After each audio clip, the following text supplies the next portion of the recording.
Good evening, ladies and gentlemen. Welcome to a brand new series of Blood Bowl games presented by yours truly, Superfed TV. I will be doing something a little bit different for my channel, and this is actually something different in the sense that it's also not Rebel related. So 100% of the Blood Bowl that you've seen on my channel thus far has been a part of the Blood Bowl League, which is called the Rebel, the Reddit Blood Bowl League.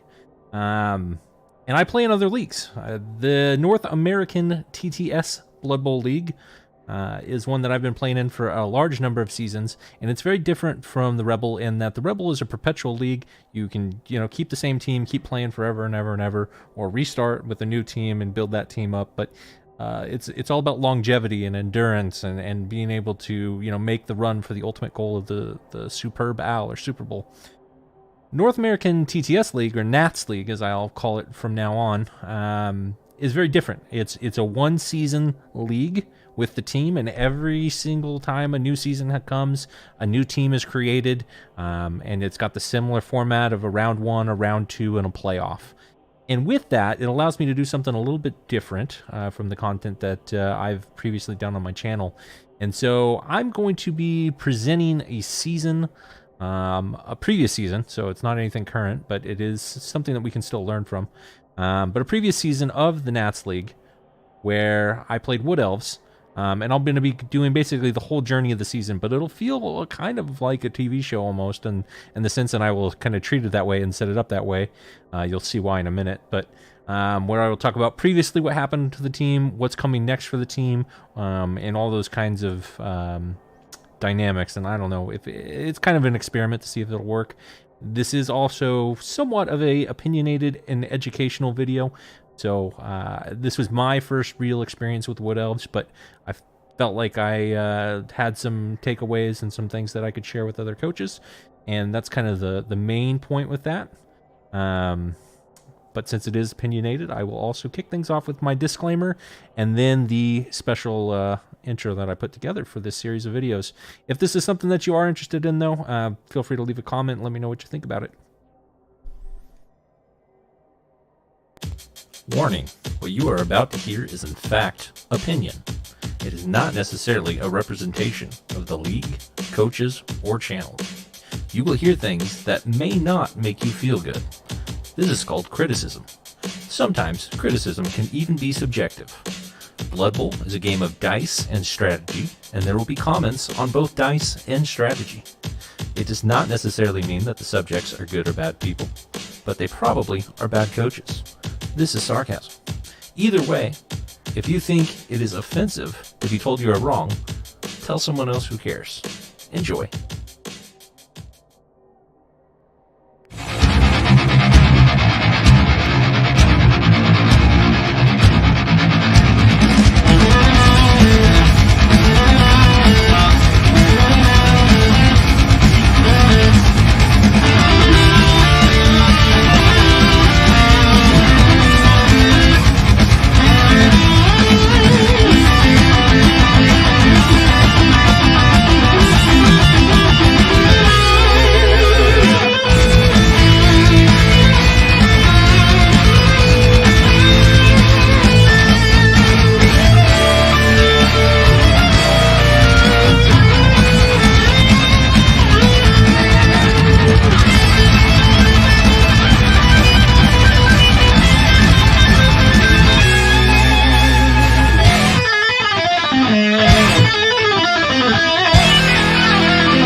Warning. Spamming all the buttons there. All right, welcome back, everybody. So, the Axemen were my Wood Elf team back in Season 9, and they were themed by X-Men, if you didn't recognize the intro, and you were a child in the 90s. I feel bad for you. But my Wood Elf team, the Axemen, kicked the season off against Khemri, coached by Splinter and his team, Don't Give Me the Ball. And let me hop a quick step back and see which. It was the Cord division that I was assigned to, of the 4 divisions that made up this league, and I'll get a shot of the divisions and how that kind of shapes up as well, either in the next video or at the end of this one. But the starting build that I went with for the Wood Elves, and we will switch views, was 2 War Dancers, 1 Catcher, and 2 rerolls. To me, this felt like the optimal build. I do see a lot of other coaches in NATTS starting with multiple catchers to get extra dodge and less rerolls. Personally, I feel like that is the riskier option. Going this way allows me to usually, more often than not, after the first match, get a Apothecary. And I want to basically start funneling SPP onto my 3 good players as soon as possible. And if I do happen to level up one of the linemen early on, that's not a big deal either, because kick is so valuable on a Wood Elf team.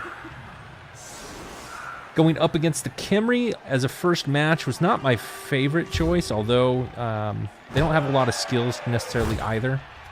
They only have the 1 Blitzer, it looks like, so, and 2 Sure Hands Throw Raws is their starting choice with 3 rerolls.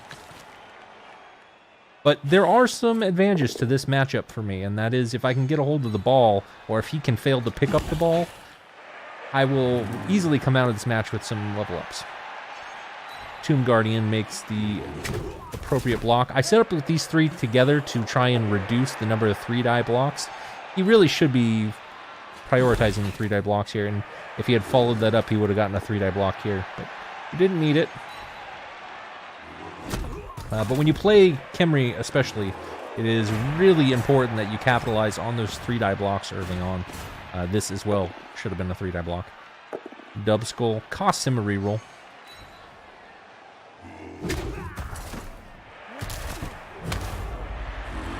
So far, this has been a great start to the Wood Elf team. Anytime you are on the line of scrimmage and you have 0 removals, that is a blessed by Nuffle moment. Would have attempted that pickup before making this block, personally. It's not like I was really going to be, throwing dice at these players here. If anything, I would have dodged back, and that would have been potentially a fatal thing by me. But he does pick up, and because of the positioning here, the ball is not safe. Chose to move this guy here, but that really does leave that corner open. When I'm playing Wood Elves, I am always going to be attacking basically any elves, but the advantage with the Wood Elves and why they are one of the best teams early on especially is that they have the potential to attack right out of the gate, and that's exactly what I do. Rolling the 2+2+ to get a assist on the ball, and gonna go ahead and leap in as well. Boom, 1-die block.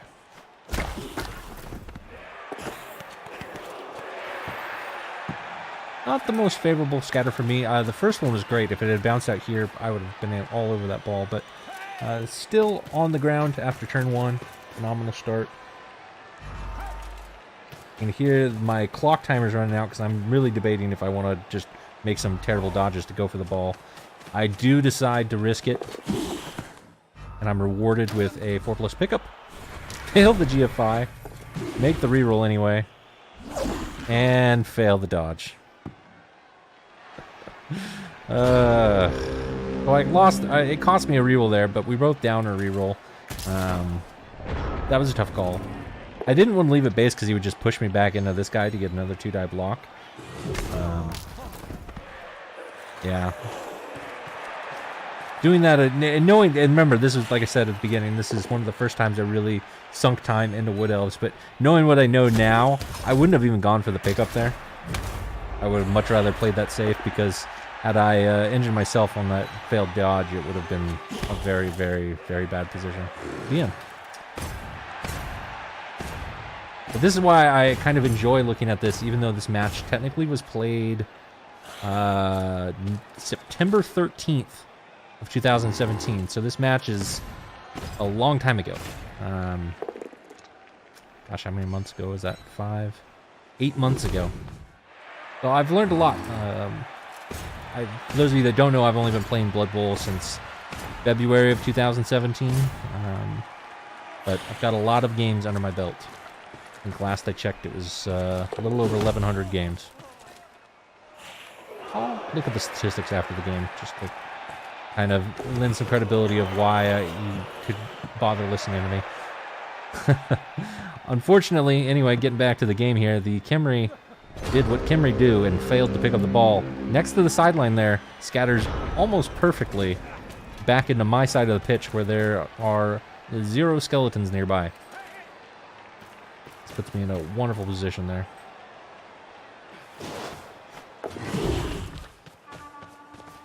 Do set up the War Dancer here to screen, and you can see 2 spaces between each of these gaps. Khemri are not a team that can dive through a screen at all. They've got agility 2 at best on all their players.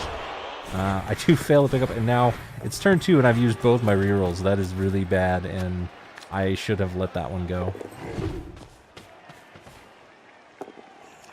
But this is your standard elf screen. You need to learn the reason why you spread 2 squares apart, because it puts the tackle zone on both sides there. And that's just the minimum amount of coverage. If you can actually get a second layer behind that, that protects you from just getting blitzed and then walking through. Which, again, something I should have prioritized over getting this one die right here. I would have swung him around and swung him around if I was playing this match today. As I am not, I am shaking my head at the very, very weak screen of the ball that I did. But especially considering I have no rerolls left over, him marking me is actually really good play. Because it forces me to do that 2+, and with no reroll, that's a pretty good chance of, you know, turning over and giving him the ball back. But he does make the blitz onto this screen, pokes a hole right in the middle of it, gets the KO, and marks me, which is exactly what I would do in his particular situation. The second mark here is to make it so I can't just blitz him off, which would have been my response. Still maybe. You know, I've got all these free elves here. If he doesn't mark these ones, I could set up a chain push to get my guy free. See what he does. He recognizes that my scoring threats are these War Dancers, and that I'm going to probably try to hand off the ball to one of them. So he appropriately marks that. I would like to see him put another person down here, just so I don't have the easy 1 die or 2 die onto that Tomb Guardian to free up the rest of them.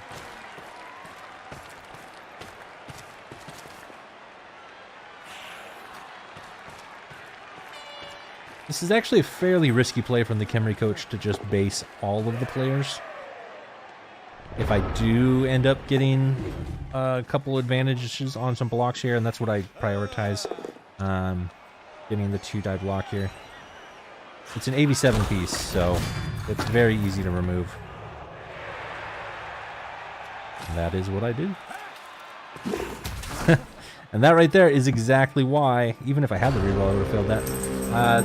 That is exactly why he just needed to go through the screen and mark me, so. Punished. Punished for my bad screen and my greedy choice to block that Tomb Guardian and my greedy reroll. Good to see my mistakes punished here.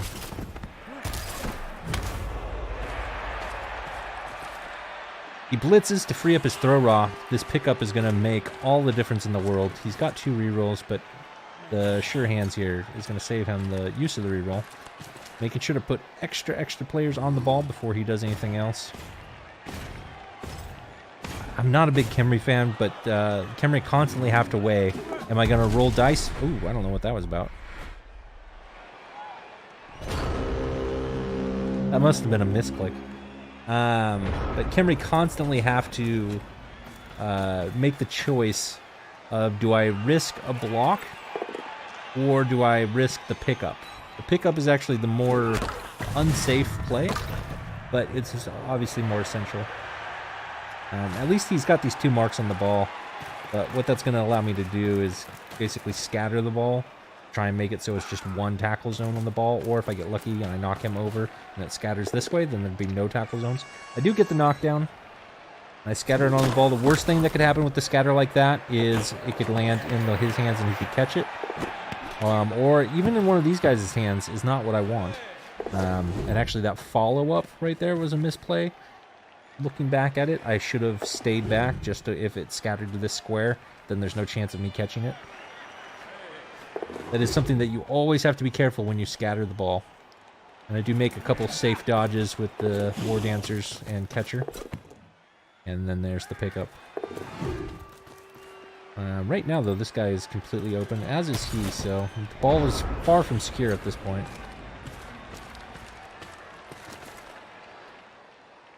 I do like that at least I was maintaining a wide field presence here on my elves.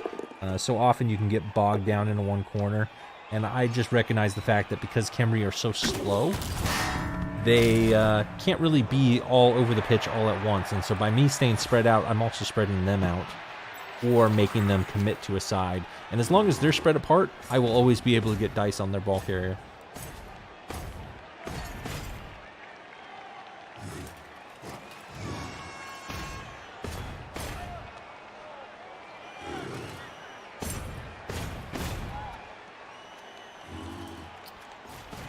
And you see, he is keeping these Tomb Guardians spread apart, but all the action's in this corner here. And he's got 3, just knocked out 1, so... but I can get more players to this area quicker and easier than he can. And I don't hate this dodge out from him. It is a 4+ dodge, going for possibly a 6+ pickup, or maybe just marking the ball. But I don't hate that choice.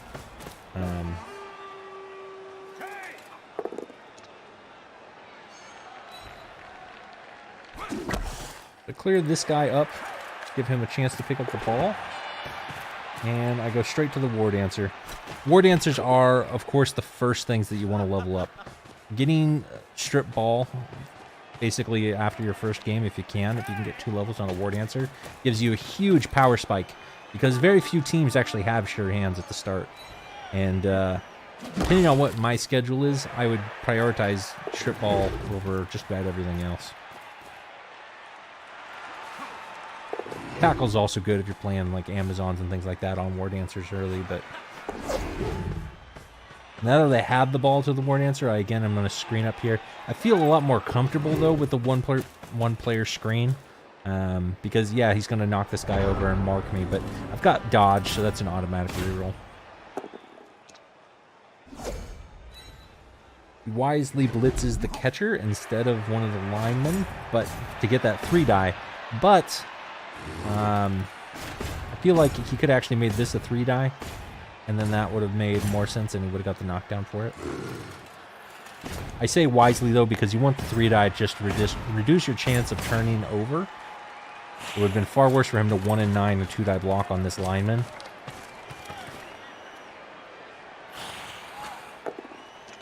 And at this point, it's going to be very hard for him to stop the score, so he is wisely going for attrition here.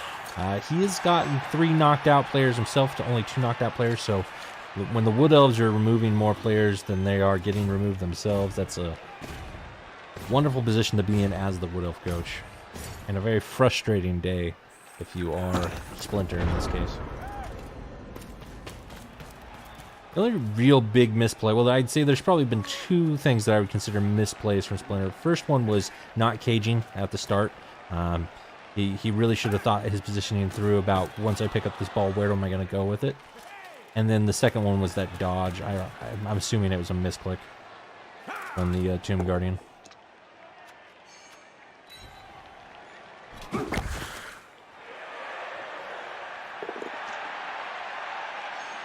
So I do set up for the 2 die blitz onto this Tomb Guardian. Just because. I mean, yeah, the 1 in 36 isn't likely to fail, but this is just as likely to succeed, and there's always the off chance that I get a removal on a Tomb Guardian. When Khemri lose a Tomb Guardian, even to a KO, it is a game changer. Now there's 2 turns left. I chose to score that turn because I didn't want to risk any extra hits, and frankly, I am just trying to rack up the score. Both my KOs come back. None will come back for him. That is a tough break for Splinter. A lucky break for me. And you're seeing he's adding a position a little bit differently here. Adding an extra Tomb Guardian to the front lines. He does get an extra reroll. So that will certainly help him out with making these extra blocks early on.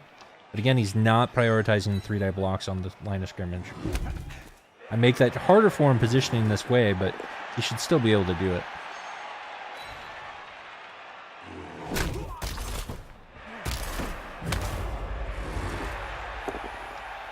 Finds himself a stun.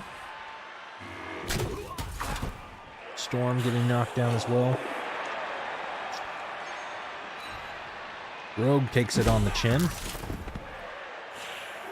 No armor bust. And this time he's at least... Oh, nope, take it back. He wants to get a foul in. Gets a KO for it. Is he sent off? No force. Not sent off. That's a good foul, except for one thing. Didn't cage up. And again, I would have really preferred to see him put that cage corner there. Because as it is, the first thing I do is set up the scoring threat. And I am using Gambit, which is the ward answer that just scored. I want to get a level onto a ward answer as soon as possible. Take the long way around, but I do get the mark here. And now all I have to do is mark these guys, and then I can jump in. And I'm going to push it this way.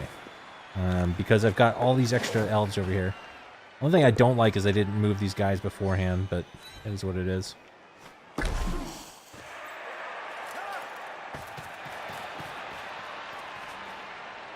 Swing this one around the side here. These guys are the scoring threats, these two skeletons here. I would have liked to see somebody go right here to keep him contained and somebody right here. Going all in on these base and leaving this guy open, in my opinion, is not the right call. It's fun coaching myself from 8 months ago.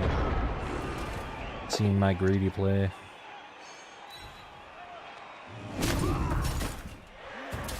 I didn't feel super confident or comfortable with Wood Elves to start.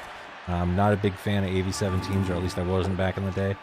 At least not when I started this team.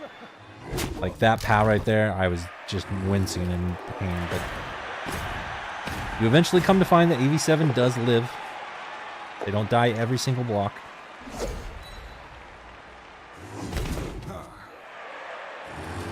Again, he makes 3 die and he risks the reroll in order to get this off. What he should have done is, yes, he should have blitzed him, just taken the... Well, he needed to knock down. I see why, yeah. He could have blitzed from a different angle in order to get that cleared. But this should have been a scoring threat. And instead of fouling my ward answer, should have ran him up the pitch. Oh, it's turn 8 now. Never mind. What am I saying? What am I saying? He should have ran him up the turn before. I'm off a turn. Never mind. Yeah. Never mind.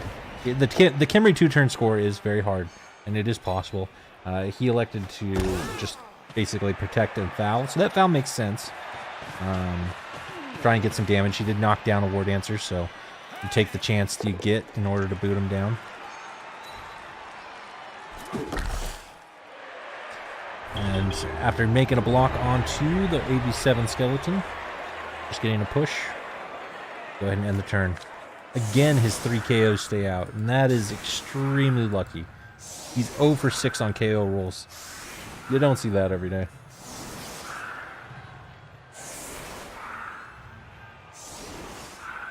But in this position, I would absolutely go for another quick score. I'm already up 1 touchdown, and that was on his drive. And I'm going to want to feed it to this ward answer again.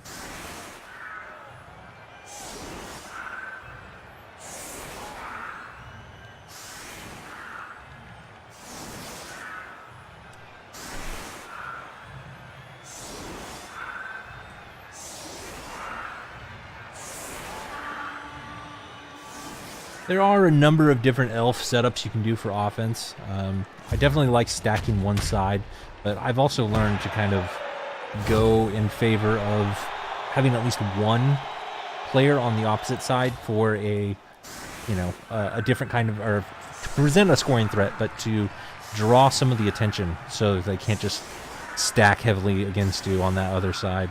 The catcher is obviously back here because I want to do a vanity pass to get the 1 SPP. And maybe I do it with him.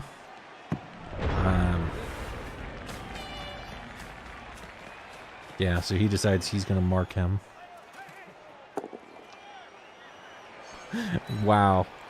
Greedy 1-die block onto the Tomb Guardian. He could have prevented that, but I don't like that play by me. Making a second block onto a Tomb Guardian this time. The block does the thing. And so I just decided, because of that perfect defense, I'm not even going to try and rush the 2-turn score, it looks like. But then why did I base this guy? Wisely not using the reroll there.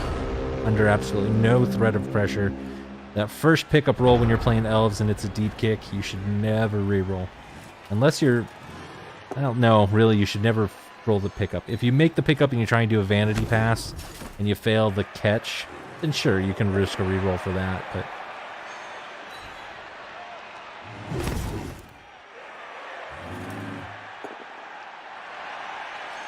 yeah, I'm going to get a couple nasty hits here from Tomb Guardians. That one actually doesn't look so bad. But this was unnecessary. Thankfully just a push, but if I don't move him out next turn, he's going to get surfed, so I'll have to prioritize that.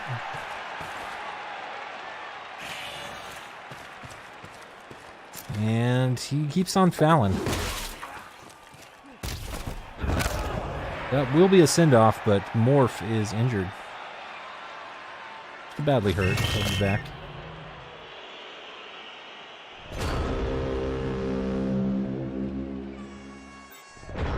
I haven't played enough Khemri, but I'm guessing these are all the generic names, so I'm not going to bother pronouncing them. Another Tomb Guardian one day. It's just, again, riskier than I like to play, especially with that guy being surfable. Now that is a different choice, so that's basically me saying I want to punch the AV7 piece, and I like that call.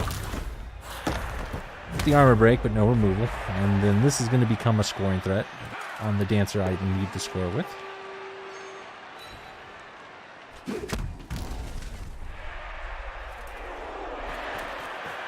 Finally, I do knock down Tomb Guardian to free myself up. Go downfield, and I base the throw raw. Because there's no easy way to get a 2-die on him from any of these other guys. That makes sense. This is incredibly risky.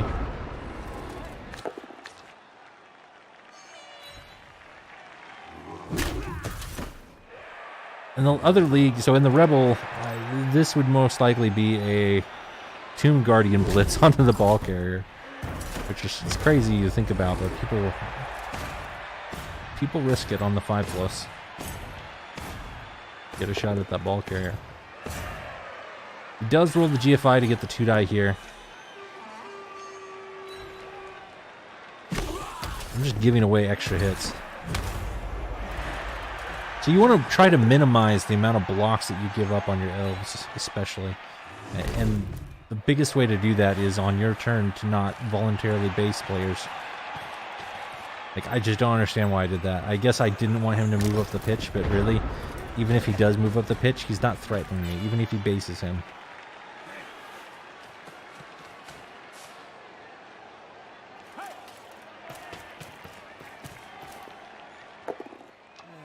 I don't use the Ward Answer to make this blitz because the Ward Answer is going to score this turn.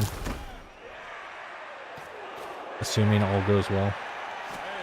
I follow that up to get a little bit more coverage in case this goes wrong. Same with the position right there to base this guy. Catch does go well. 1 GFI. And we get a score.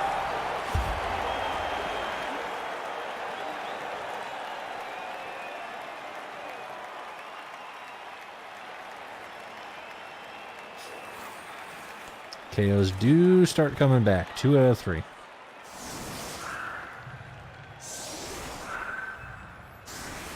But because of the send-off and the injury, I am still up a player on him. And with this one throw raw out, all I have to focus on is one piece. If I can get the second throw raw out, it's going to make it nearly impossible for the Khemri to score. At this point, because I'm up 2-0 against Khemri, and there's only 5 or 6 turns left, this game's already a win. It's just a matter of me going for 3 or 4 points. And he's just trying to get 1 score in order to get some extra SPP. There is a knockdown. Still not going for those 3 dies, but I can tell Splinter is learning Khemri at the same time I'm learning these Wood Elves.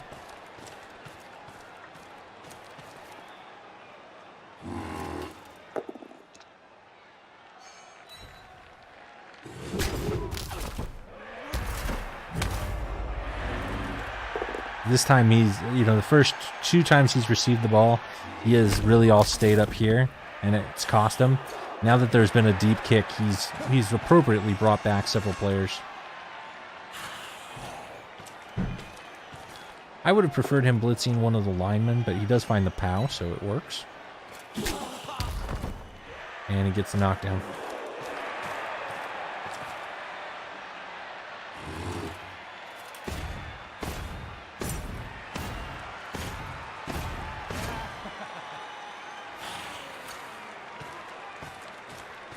Rora goes back and snakes the pickup.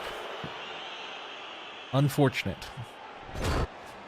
But it's really not going to affect anything here. He's got the ball far enough back to where I can't just go in and pick it up. What I can do, and I will do, is put scoring threats. But you can tell just by that first action there where my mind is at. My mind is at, I want to separate this group from this group.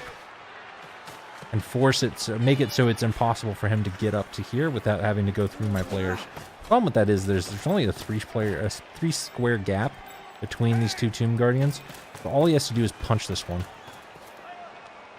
What it will do, though, is it will force him into a choke. And that I like.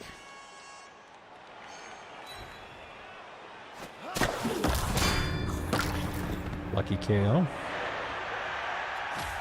But by forcing him into a choke here in this middle part, and getting that knockdown actually does give me a bit more information here, but his cage is going to be at risk of actually basing me, which would then allow me to pop right back in there. So this is a very aggressive play, basing up these Tomb Guardians as well, making it harder for him to blitz me here.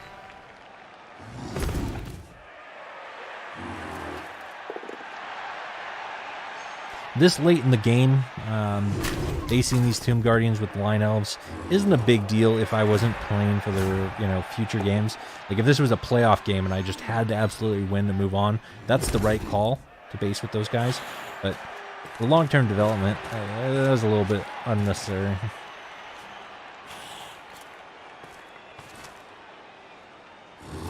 So he's going to be unable to complete a cage here.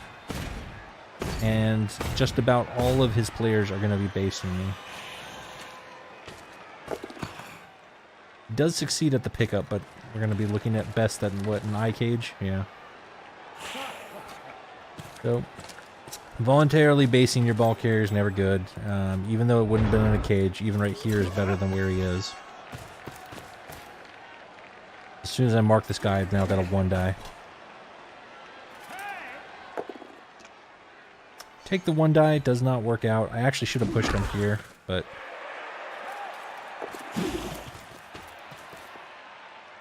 I basically want to set up for the leap play. Unfortunately, leap is not the most reliable thing. It does fail. I figured it would. Like I said, I should have pushed him there. Yeah, 1 in 9 the leap, so justly punished for not making the right choice. If I had pushed him over one, I could have based them again. Forced a 1-die. A 1-die with block there is not a big deal. I had the reroll.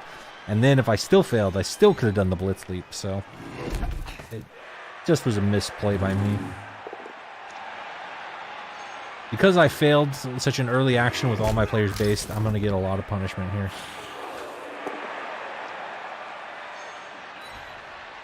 Another POW onto my Blodger. Blodger's a fake skill, and Wolverine is knocked out. Wolverine did get the Vanity Pass SPP.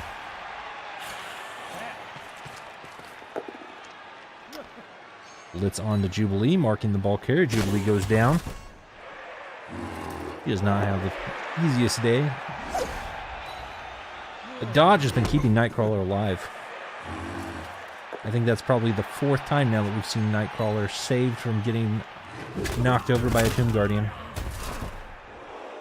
And finally the punishment does come in the form of Iceman getting badly hurt. So another removal. This one not by a foul. This is actually the first SPP that this team has got. Tomb Guardian there.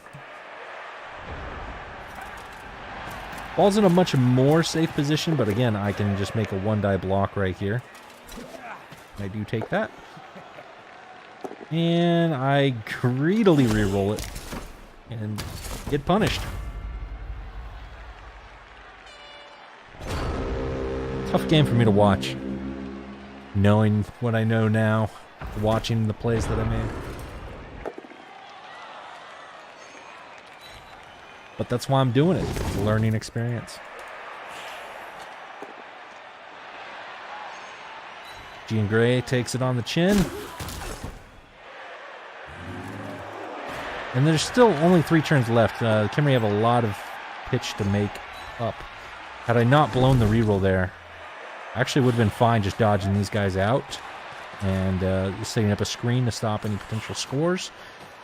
The thing of it is because the movement is so slow and 4 here versus 6 here, in order for him to score, he's going to have to potato, which is to say that he's going to outrun the rest of his team. And when he does that, it's incredibly easy for me to pick him off if I have the tools available to do that. When I keep leaving my players based and making risky first actions, like that 1-die POW reroll, I'm taking away tools from myself in order to get back into the game. Again, I can tell I'm setting up for a first action blitz. I should be dodging these people back.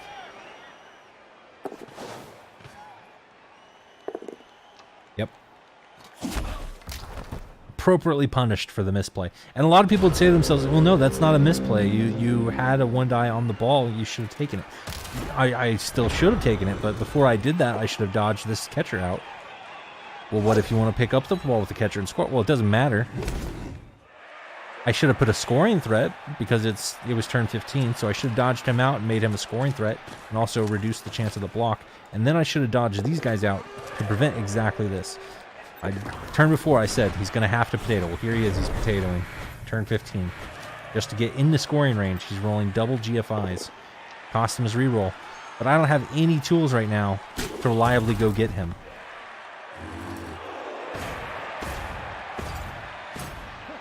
These are mistakes that I made when I was learning Wood Elves. I can imagine. I can actually say people are still making them in the leagues that I play in. Because I see them on a regular basis. Good positioning here, although I would have liked him to be 1 more square down. But this does make some very difficult dodges if I want to bring Nightcrawler out in order to mark his throw raw. Just marking this throw raw isn't going to be enough. He could blitz in 1-die or blitz with the Tomb Guardian. Ideally, I would like to knock him down, but regardless, you can see all my elves just lying on the ground.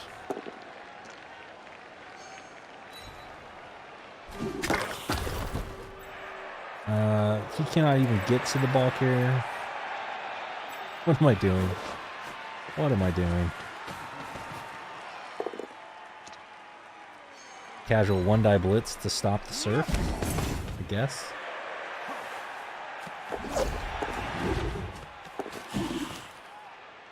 That's not going to do it, I think. Maybe I'm wrong. Okay. A little light screen here, but he's just going to blitz right through me. Oh. Let's blitz me with the Tomb Guardian on 2 GFIs. He does fail 1, but he had the reroll for it. That puts him in exactly the right position. So if he fails the GFIs here, I would stop the score, but... Turn 16, game over. He does get the score. A little bit of SPP on the throw raw there. And that's going to do it for this matchup between Don't Give Me the Ball and the Axemen. The Axemen do walk away with the win. I believe I did get the level up I was looking for, though. Yes. So the actual results of this match, and I'm going to look here at the in-game stats and then Blood Bowl 2 League Manager, but 16 armor breaks. I gave up 55 blocks. That is a unrealistic number of blocks. I was exceedingly lucky that out of the 16 armor breaks, I only suffered 4 KOs. Statistically speaking, out of 16 armor breaks, I should have had 8 stuns. Yeah, 8 stuns, 4 KOs, and, maybe 3 injuries or death even. So I definitely got away with one here. I feel like I played far too aggressively in terms of basing with my line elves. Loners aren't a big deal if I did lose some line elves, but I also was playing risky with my catcher, and that was unnecessary. So your target should be about 30 blocks if you're playing elves, really. And you can do better than that even, but yeah. So when I look at the statistics here, I do wins a little bit. But most importantly, I got 6 SPP on the Gambit, 1 onto Wolverine, and 5 onto Storm, courtesy of the MVP. Anytime you have an elf that gets an MVP for their first match, the following match you want to just do a vanity pass with them to get that level up. And your first lineman should always get kick, like I mentioned earlier in the replay. Dice log wise, take a quick peek at the dice there. He didn't roll a ton of dice, didn't need to. Block dice, not bad actually. If anything, he was extremely lucky on the both downs. He didn't really 1 in 9 a lot, so got away with it there. A ton of dice here for me, although I didn't breach the magical number of 40. You roll 40 or more 1s on an agility team like elves, you are probably going to lose the match. So you can see my armor was actually about where it should be. I just gave up too many blocks. And KOs, I did very good. 5-0. Oh man, God, I was lucky this game. Dodges, I was actually below average on what I should have had for dodge dice. That was a little unlucky there. We did see some turnovers. And leap, right about where it should be. So, yep, that's gonna do that. Let me take a quick peek over at the Chrome Dome and see how this ended up. Couple other interesting stats here. He did get the expulsion on the foul. I believe he fouled 3 or 4 times, which is fine. Yep, he got the level up, I got the level up. Just a couple badly hurts, so. Alright, well that is going to do it for this episode of the Axemen. The way the format works for this is, let me get back into the client here, but I don't spoil anything.